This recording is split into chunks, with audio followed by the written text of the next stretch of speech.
and welcome to A Balanced Life with Dr. Jacquie. I am always excited about the days that we gather together so that we can talk and learn from one another.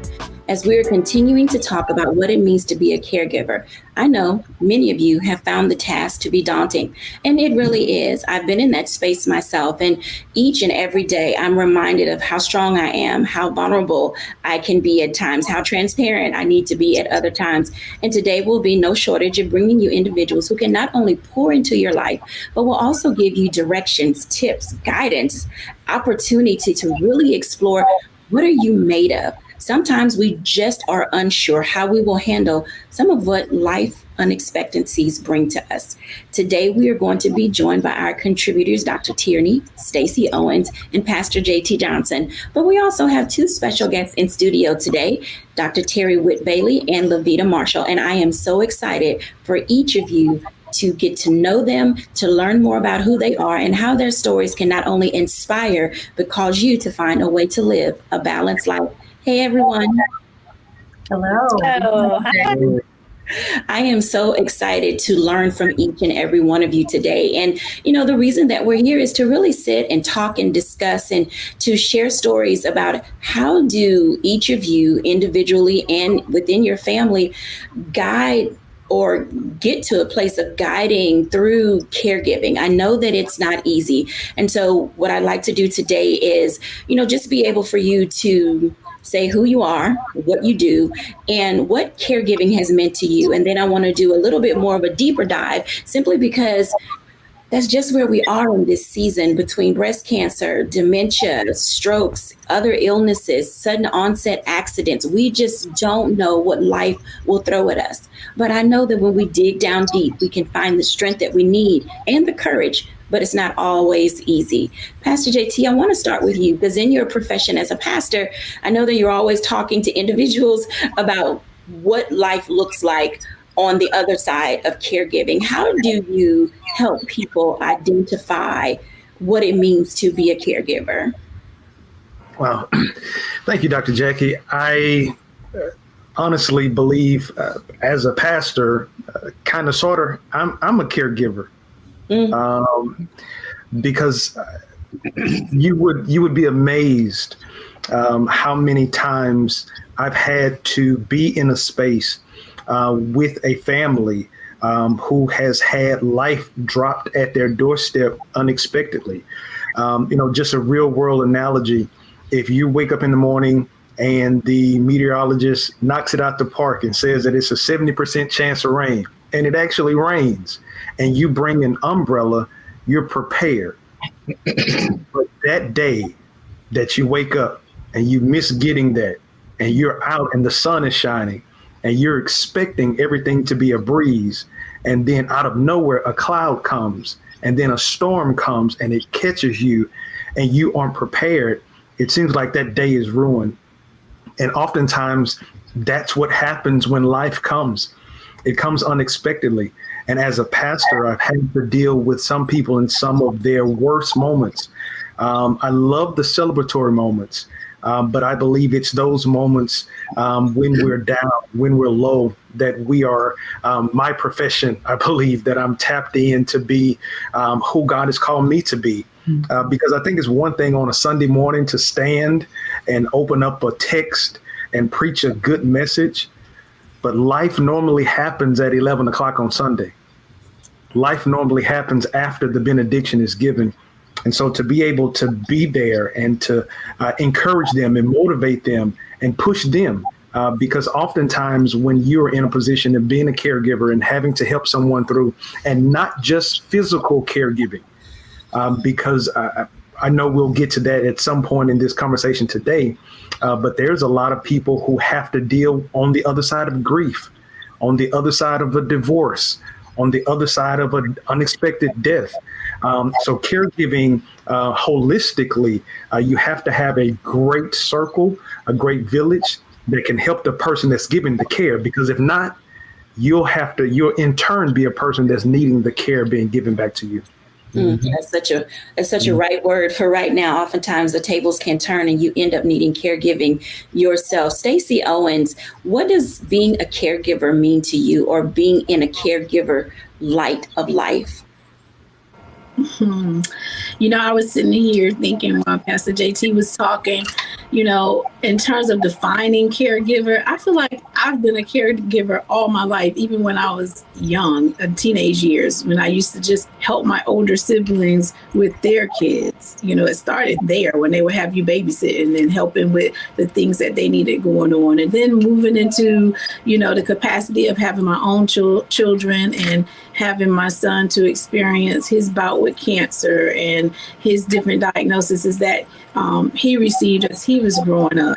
And then moving into this position as an educator, every child that's placed before you have something that they need from you. And so as a caregiver, you're there to look out for the best interests of others and to support them in their times of need, to celebrate them when they're doing well, to help parents when they are finding out that their child has been diagnosed with something, or if they're just going through the normal life things like Pastor JT was saying, my light's going to be turned off tomorrow. How do you help support and help folks to continue to think in that growth mindset to how they can think through how I can improve my personal situation right now? And I think the biggest thing for me is just recognizing that whatever comes before you, you already have within you everything that you need to deal with that. It's just trusting yourself and looking inward and seeing what strengths you can bring to the table so that you can help whatever is in front of you that's needing the help.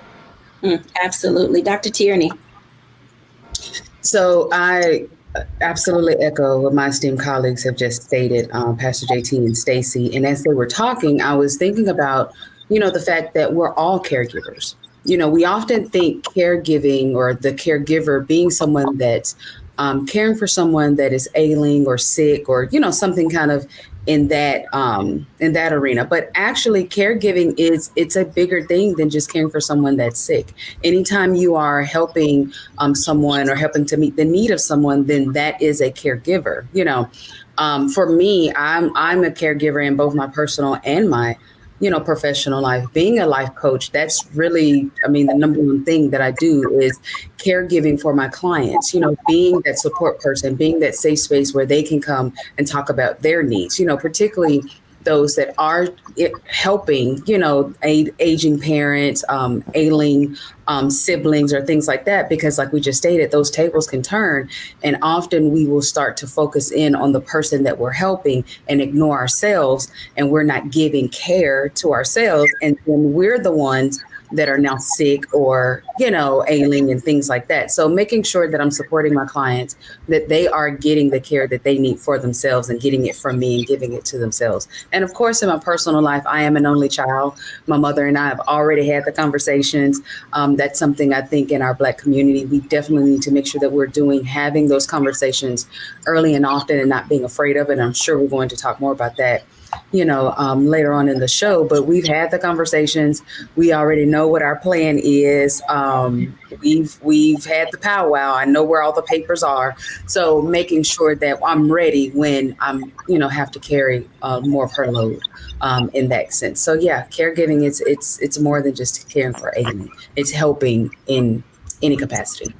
Absolutely. Helping in incapacity, oftentimes people are not clear on what that needs to look like. And so I always say there's the help you want and there's the help you need. And then there's the help you just kind of need to push to the side. Because in life, there are going to be times where you have to be in that situation or in that space where you need to put pride aside, where you need to put your feelings and your emotions to the side, where you need to really get into a space of saying, I cannot do this by myself.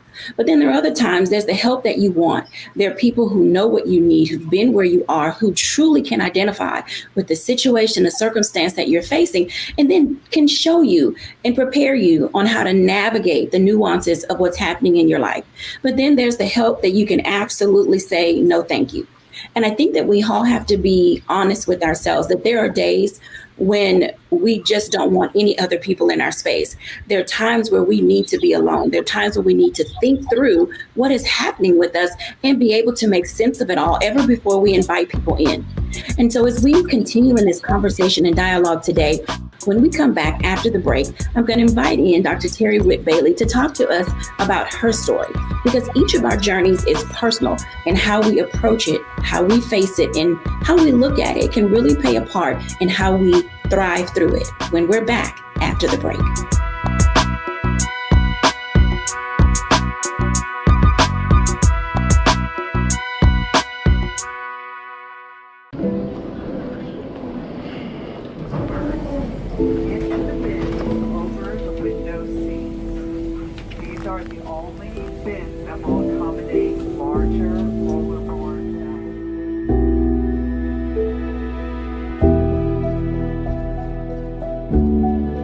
Put 10 in here? 10, and you don't come out till you die. And you eat him, you poop him. Oh my God. So what?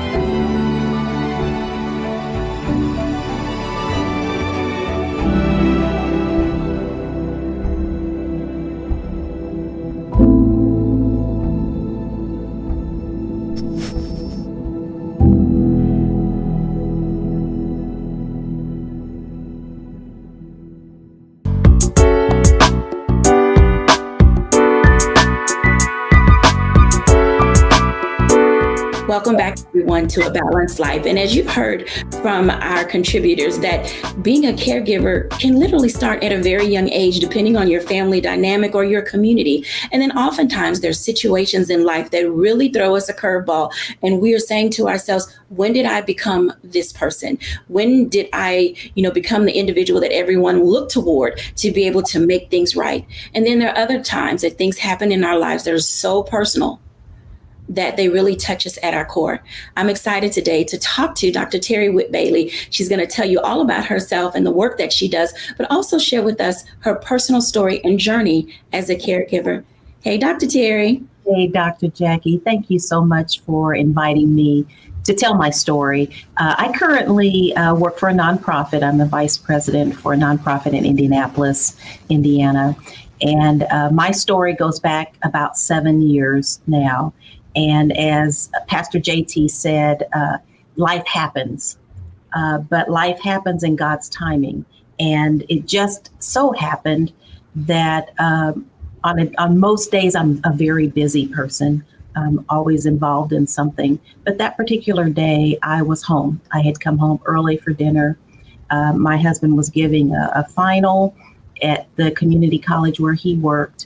And he came in the door, got his plate, came to where I was, and he was looking strange and couldn't cut his meat. And it was very odd. And I said, well, what's wrong? And he says, I think I've had a stroke. And so, of course, it scared me. And we literally got in the car and he walked into the hospital on a Thursday. And by Saturday of that same week, he lost all control of his left side. And that was in May of 2016, through lots of physical therapy, occupational therapy, and speech therapy. We thought we were on a road to recovery. And in August of that same year, he had a second stroke in the exact same spot and wasn't able to recover in a way that would allow him to continue to work, because it did also affect his brain. And so we kind of talked about it being our new normal. We just said it was a new normal, and I was just bouncing along, coming home during breaks and then lunchtime and making sure he was okay before we actually got a caregiver in the home, because he slept in a hospital bed in our home. I was acting like nothing was different. We just took care of business, did everything that needed to happen. And I went to the doctor for my annual checkup, and I was trying to get some paperwork filled out for family medical leave, FMLA. And the doctor was going to sign the papers. And he says, yes, 5 weeks sounds really good. You need to have that time off, but it's not for your husband. This is for you. Mm-hmm. And it was my check in saying, okay, well, I didn't realize that it was really affecting me. I thought I could continue to do all of this. Fast forward to 2021, November, Thanksgiving, just last year, my husband was complaining of neck problems. And so he wanted to go to the emergency room, and we found out that he had cancer and through squamous cell carcinoma. And the doctor recommended chemo and radiation. He wasn't healthy enough to be able to have surgery. And from that chemo and radiation, he was also got pneumonia, which led to double pneumonia. My husband passed in March. We had 6.5 great years during his cancer and his strokes, but we had 30 years of marriage. And we talk about living our vows. We lived every single vow, and that was what God planned. And it's very odd because I prayed to God to give me peace and joy. And I really have that. And I'm really sometimes worried, why am I okay? And God just says to me, didn't you ask for that? That's why I gave that to you. Mm-hmm. And so living through all of that and trying to help my husband, being a person that couldn't use his entire left side, we still did things. We went on a cruise, we walked airplanes, I drove us to Atlanta, and we did those things until he couldn't do them anymore. And so God gave me the physical strength, the emotional strength, and the spiritual strength to get through it. Again, I don't know how I did it. It was God's grace and mercy. I do know that part. But to just share with your viewers that you have to have a higher being to get you through situations where caregiving becomes almost like a full-time job. There is no way I would have gotten through this without the Lord. There's no way that I would have gotten through this without my family and my church family and my friends. There's no way I would have gotten through this without my husband being by my side and going through this with me. We went through it together. And so I've been grieving for 6.5 years. So when he passed, I think I'd been through a lot of the stages of grief, and I'm moving forward. It's important. That's what he wanted. That's what God would want. And he's given me what I need to keep going forward. Terry, you have given us some wisdom keys, and I hope that our viewers were listening to everything that you said, because you began with this full awareness and understanding of what it would take from you to be able to step into this role. I heard you say that before you invited in another caregiver, that you were taking on some of that responsibility for yourself. At what stage did you begin to recognize and identify that you needed help beyond what Terry could give? It wasn't me that recognized that. It was everybody around me. It was everybody around me. I was, the Wonder Woman. I love Wonder Woman. So I was the Wonder Woman. I thought I could do it all. I could work a full-time job, come home back and forth. And then at night, make sure that I was taking care of him. Even times when he was going through his cancer and had to be fed through a feeding tube through his stomach. I was doing all of that. And there were people that would remind me, you need rest. Oh, no, I'm okay. I can do it. Everything's fine. I feel fine. I'm fine. No, I was not fine.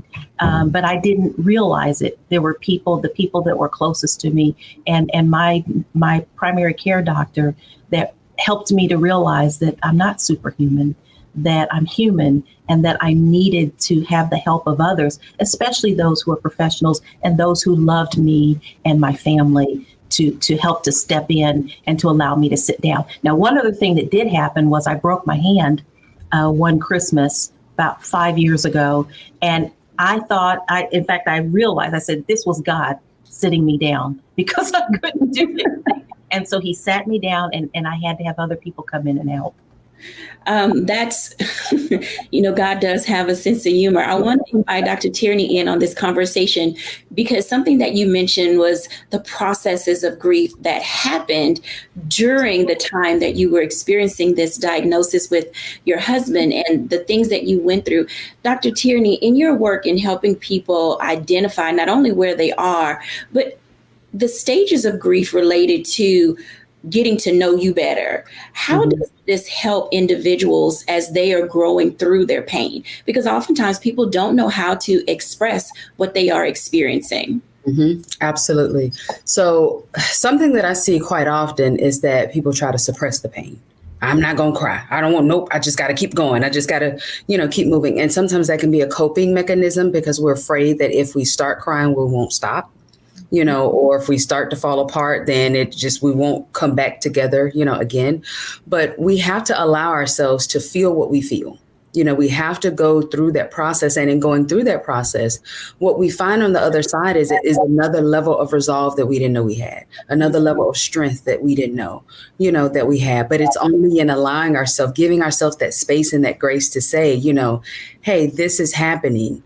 I feel some type of way about it. One minute I feel this way, the next minute I feel that way, and allowing yourself to process that and inviting the professionals in to help you with that. Like I said earlier, this is where I see myself as a life coach, as a caregiver, sitting in the seat and in the space with you to hold your hand, to say, it's going to be okay, giving you some of those tools that you need in that moment, right then, right now, to tell you that you're going to be okay. You're going to get, through it, so that you're not feeling like you're walking through this all by yourself, or that if I start to feel and emote in this way, that it's just going to be a mess and I'm just going to be a mess, that it's okay. Life is messy.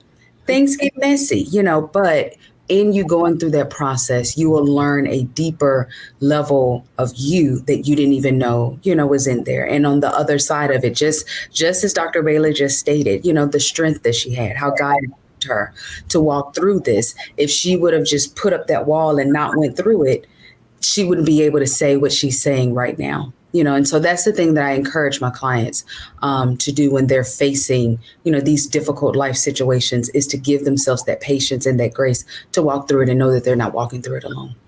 Absolutely. Dr. Bailey, what have you learned about yourself, having gone through this process and now being on the other side, literally just only a few months? Who is this new Dr. Bailey? I'm still figuring that out. I've gone back into my routine, whatever that is, going to work and participating and volunteering at the places that I've done before, but not having that partner next to me. We were married 30 years. And so trying to figure that out hasn't quite happened yet, but I feel the joy and I feel the peace that God has given me. And so that's what I worry about sometimes, that I'm not grieving in the way that I think I should be grieving. So I don't know who that new person is. I just get up and I keep going and love the work that I do, love the people that I'm around. And so I don't have that answer yet. Well, I want to thank you for sharing, because I think that we get to that opportunity of saying it's okay to step into the rediscovery phase. Dr. Tierney. And I was just going to say, Dr. Bailey, there is no right or wrong way to grieve.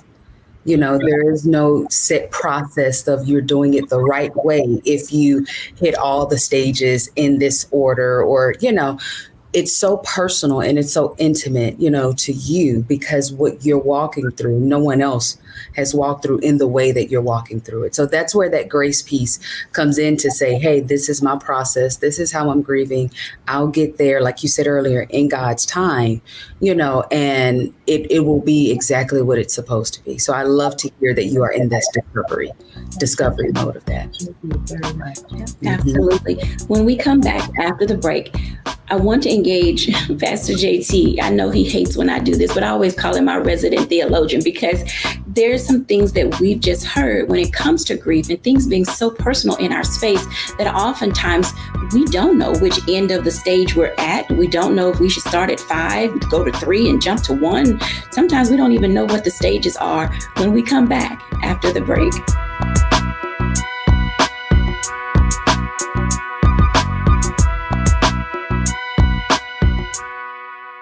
I'm Deborah Owens, America's Wealth Coach, and my new show, Get Wealthy, focuses on the things that your financial advisor and bank isn't telling you, but you absolutely need to know. So watch Get Wealthy on the Black Star Network.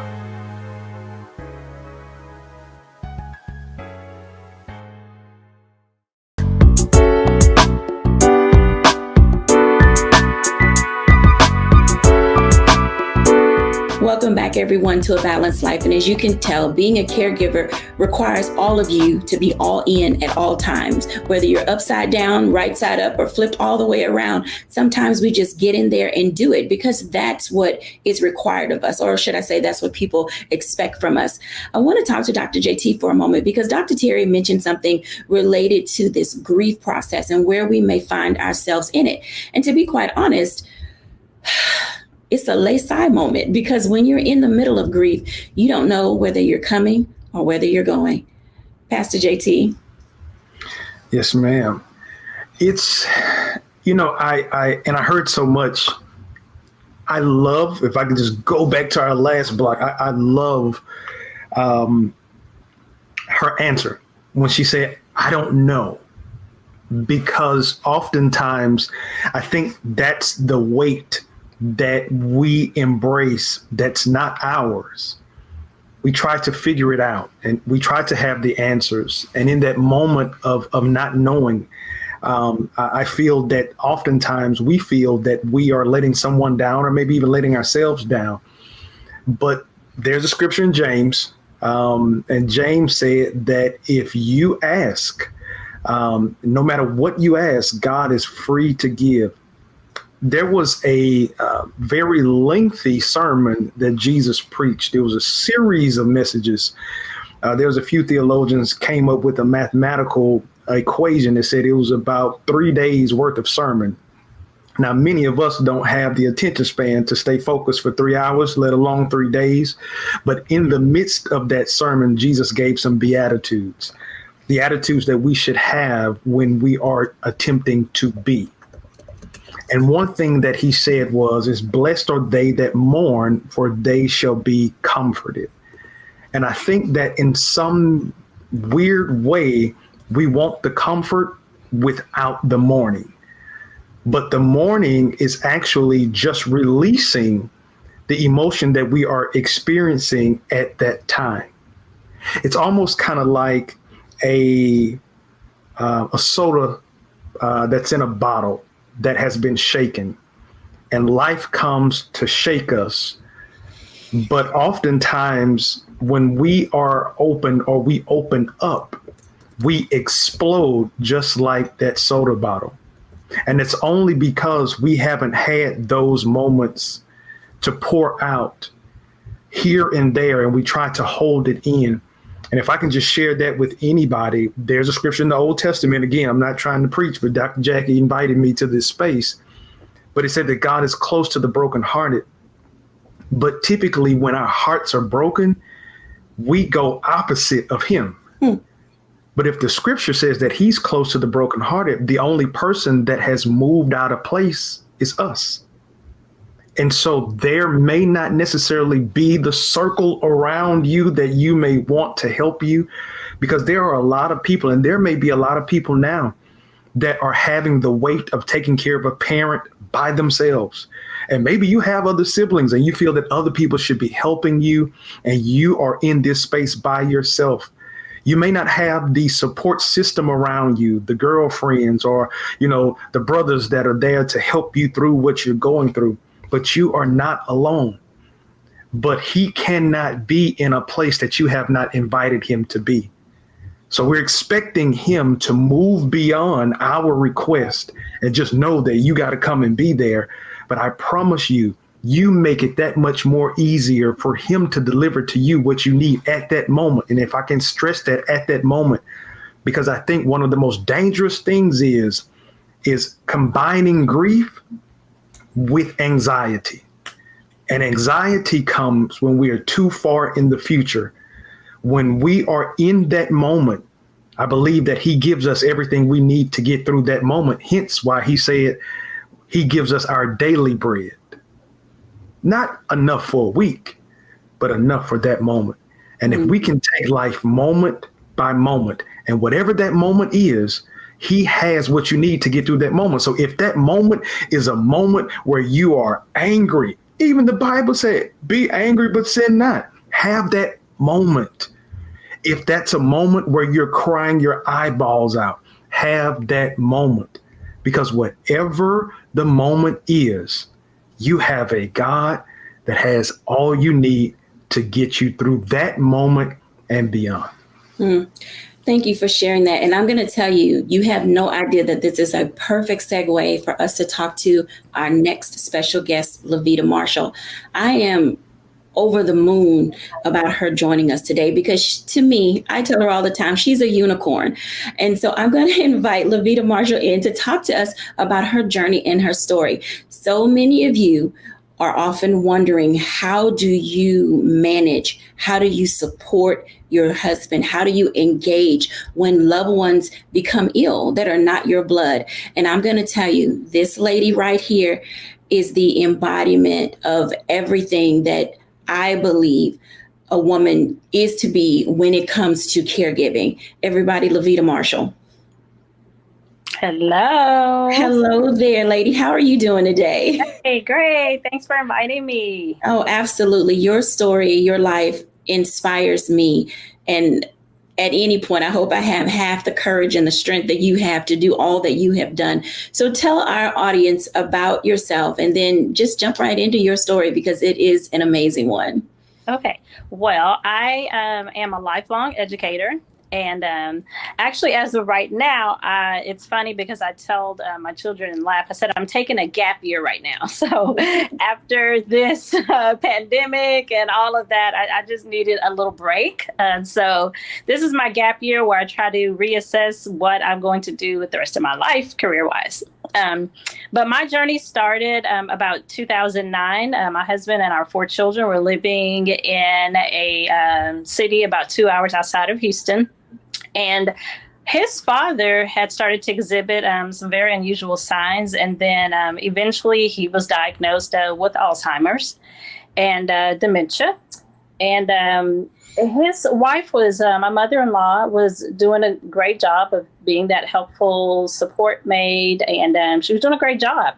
But eventually we saw that it came to the point where we knew we would have to relocate back to the Houston area.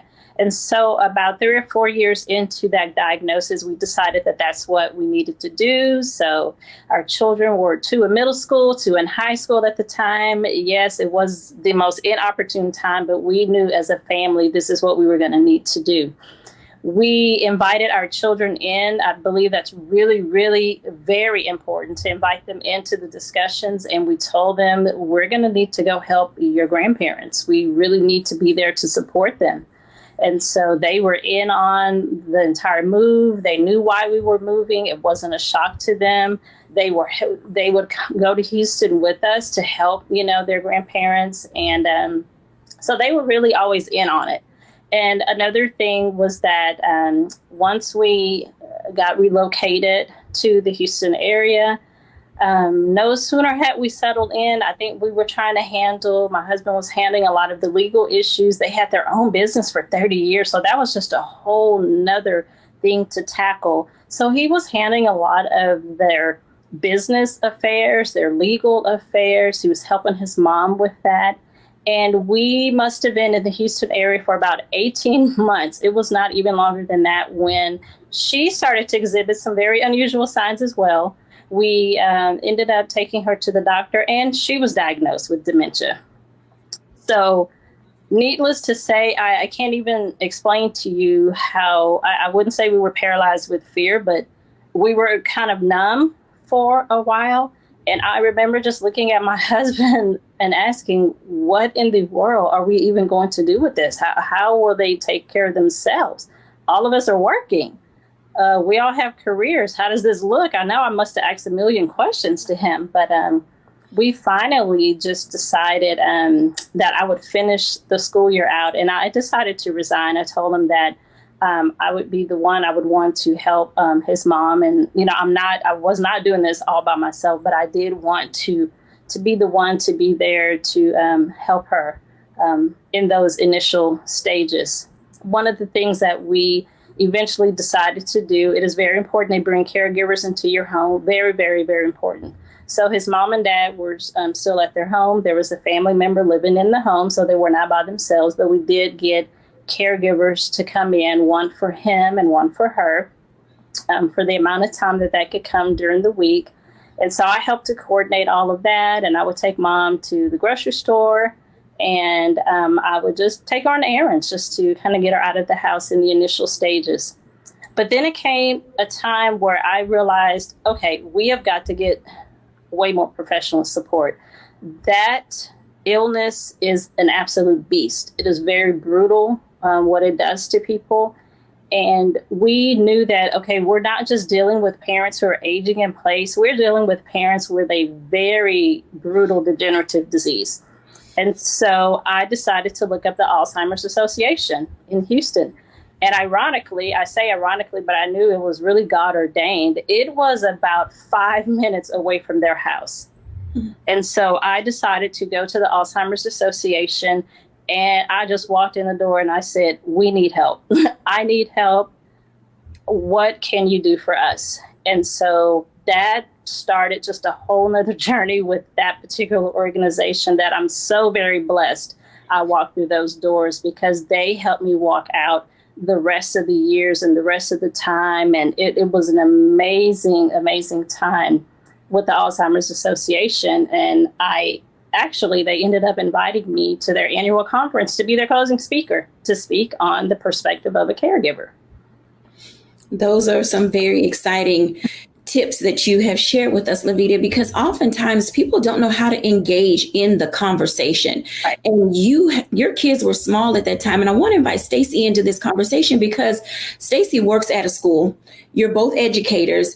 And oftentimes having these conversations with young children, especially when it's we can't go to the playground, we're not going to be able to stay out that long. I mean, there are just so many dynamics where children are involved. Stacey, in hearing what Lavita has said to us, and in your work with children, how do we usher in these layers of conversations that can literally not only impact them academically, but also impact them in the home and how they engage with others around them?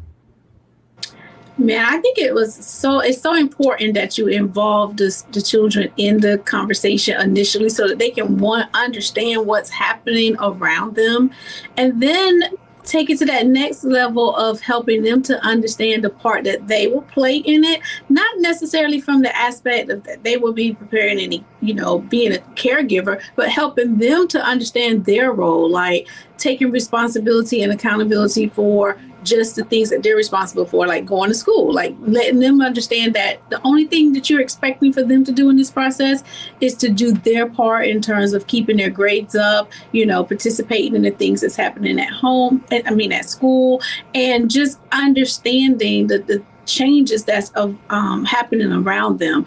I think it's key too that we make sure we monitor and don't allow them to get lost in this space. I know when I was being the caregiver for my son, it was important that although my daughter understood what was going on, it was still important that I sort of carved out that time and space for her so that she can still do the things that she enjoyed doing and she didn't become isolated because of what was happening in the home. And I think it's awesome that when you use the support groups, finding support groups even for the children so that they can understand what is happening and how they can partake in themselves. But I think just making sure that the child understand that the only expectation that you expect from them at this time is for them to continue to grow healthy, be a child, do the things that they're supposed to do while understanding the changes that's going around them. I think that's key.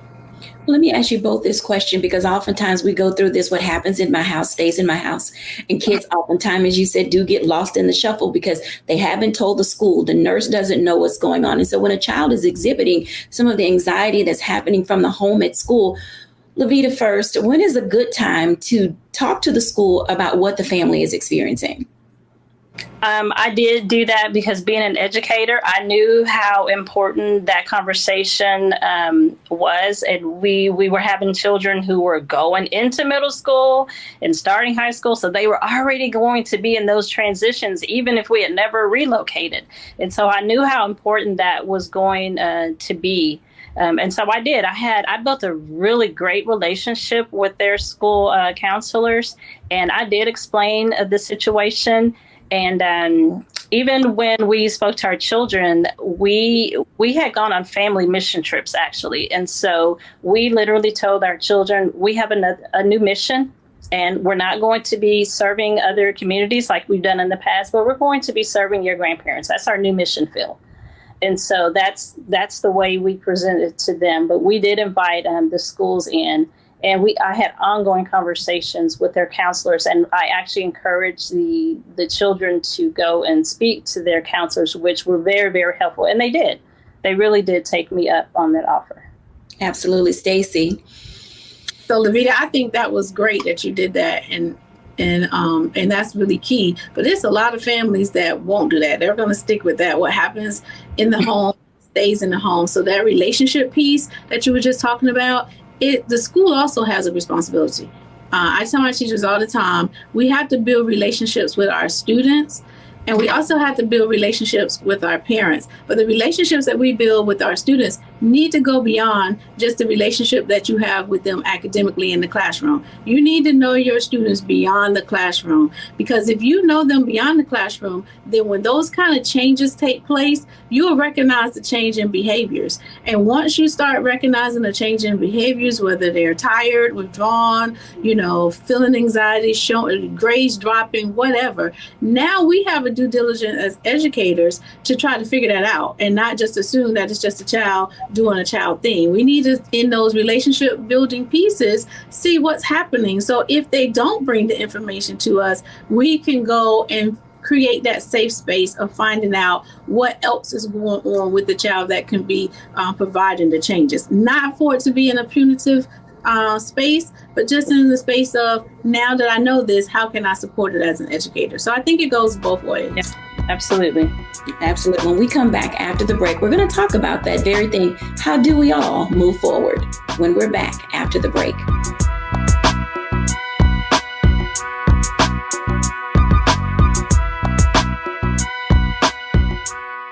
I'm Deborah Owens, America's Wealth Coach, and my new show, Get Wealthy, focuses on the things that your financial advisor and bank isn't telling you, but you absolutely need to know. So watch Get Wealthy on the Black Star Network.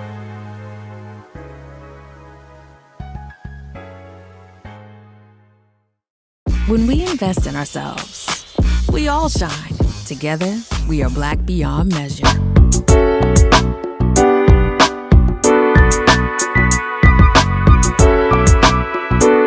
Welcome back, everyone, to A Balanced Life. And as you can tell, caregiving is everybody's responsibility, from the youngest person to the oldest person. There's all a role that we can play. I want to bring everybody back in, because as we're talking about this space, one of the things that we do need to touch on is, how do you move forward? Moving forward isn't always easy, but it's one of the things that has to get done. When you all think about everything that we've talked about on this show today, from the youngest to the oldest, from whatever stage you jump in and help, moving forward is the name of the game. And oftentimes it's not easy, and people get into this space of what we call being stuck. So I'd like to ask each of you, how did you, if you happen to have gotten stuck, get unstuck? Because I don't think that people fully are aware that it's a real thing, and we all fall into it from time to time. I'm going to start with Terry. Well, I have to say that it's really important to just take a step. Just getting unstuck just means, to me, getting out of bed, making bed, taking that one step.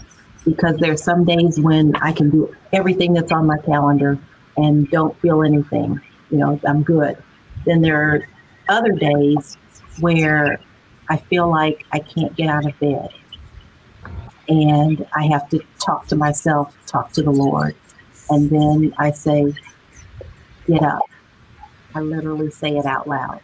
get up. And sitting up, standing up, taking those steps, going through the routine until I feel like I can move forward, are things that sometimes happen. But I have to take a step every day. I have to do something, even if it's one thing. Do that one thing and know that you have moved forward by doing that one thing. Absolutely. Dr. Tierney. So I would say go at your own pace and your own process. Sometimes we get stuck because we're thinking that there's a certain way that we should be doing it, or we're looking at someone else's process and trying to do it their way, but each of us are walking this thing called life out in our own pace, in our own time, in God's timing, and what he's telling us to do. So make sure that you're going at your own pace, at your own time. Like Dr. Bailey just said, for her, it's just taking a step. For someone else, it might be just to rest, so make sure that you are looking and running your own race. Pastor JT. Okay, so I see it two ways, and I got two things that helps me. The first thing, I believe that my life is not my own. I am God's servant, and I see myself as his representative here. So in those moments where I feel that I'm getting stuck, that's the moment that I talk to him even more. So I keep my communication with him. And then I do what I think a lot of us fail to do is, I take jump shots, not basketball shots, but I do what the Bible said and cast my cares on him. Because the moment that I'm getting stuck, I'm caring about something too much that may not have anything to do with my future. So I put that on him, and it gives me a little movement to keep going. Absolutely. Stacy. Well, I'm going to just add to or extend what my colleague said by saying, stay in love with yourself. Remember what you enjoy as well, because I think often when we start getting stuck, it can be because we're overwhelmed and just overburdened with the things that we're working with. And the first thing that we'll walk away and put down is the things that we want to do for ourselves. And so to get unstuck, I know for me, I had to think about, what, Stacey, you enjoy painting. You enjoy reading books. Can you take a break from this and do the one thing that you enjoy doing so that it can recharge you and give you the energy so that you can take that next step? Absolutely. Lavita. Well, the word that comes to me is grace. We had a decade-long journey with my amazing mother and father-in-law, but the word that comes is grace, because we had to learn to extend grace to so many people, and then also to extend it to ourselves. There was a lot of self-condemnation. There was a lot of, negative self-talk, and did we do the right thing? Oh my goodness, did we mess this up? And we really had to learn how to extend so much grace to ourselves that we were on the right path, that we were doing the right thing, and that helped us move forward. I can truly identify with each of your sentiments. My sisters and I went to the same thing when we were taking care of our mother. And I'll have to say that I would say the word for me would be patience, because I know my sisters, at least I thought I knew my sisters. And then when we started working together on something so important to all of us, we literally had to learn each other over and over and over again, because our thought patterns were different. How we thought my mom should be cared for were different. But when we got into that space of saying, she leads from this place of strength, and this sister leads from this place of strength, and then I lead from this place of strength, it showed us that we were able to shore each other up on the sides where we were weak.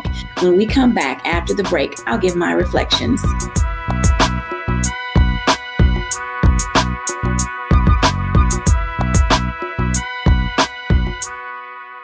Folks, Black Star Network is here.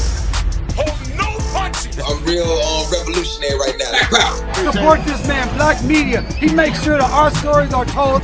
Thank you for being the voice of Black America, Roland. Stay black. I love y'all. All momentum we have now, we have to keep this going. The video looks phenomenal. See, this difference between Black Star Network and Black-owned media and something like CNN. You can't be Black-owned media and be scared. It's time to be smart. Bring your eyeballs home.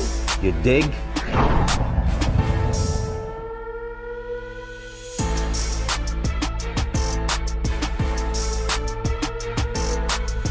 When you talk about blackness and what happens in black culture, we're about covering these things that matter to us, speaking to our issues and concerns. This is a genuine people-powered movement. There's a lot of stuff that we're not getting. You get it, and you spread the word. We wish to plead our own cause. Too long have others spoken for us. We cannot tell our own story if we can't pay for it. This is about covering us. Invest in black-owned media. Your dollars matter. We don't have to keep asking them to cover our stuff. So please support us in what we do, folks. We want to hit 2,000 people, $50 this month, raise $100,000. We're behind 100,000, so we want to hit that. Y'all money makes this possible. Checks and money orders go to P.O. Box 57196, Washington, D.C. 20037-0196. The Cash App is $RM Unfiltered. PayPal is R Martin Unfiltered. Venmo is RM Unfiltered. Zelle is Roland at RolandSMartin.com.